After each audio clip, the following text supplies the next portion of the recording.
కుర్రోయ్, మీకర్థమైన అర్థం కాకపోయినా భక్తులారా, నేను పాడతాను, బాబులు కొడతారు. నన్ను కాదు, వాయిద్యాలు. ఎందుకు వెళ్ళిపోయావు? నిన్నేం చేయనులే నాన్న. ఏ నాటికైనా మీరు అడవులోకి లే, నేను తీసుకెళ్తాగా, అక్కడే తీసుకెళ్తాను, అక్కడే మీ పెళ్ళిళ్ళు. చప్పట్లు. అది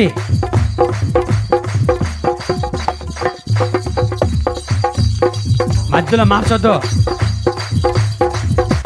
చప్పట్లు. కోయారే కోయ్ కోయ్ కోయ బామారి సందమామ, కోయ్ కోయ్ కోయ్ కోయ్ కోయ్ కోయ్ కోండ కోయ్. ఆ మధ్యలో ఒక ముసలి భక్తుడికి ఈ మాట అర్థం కాక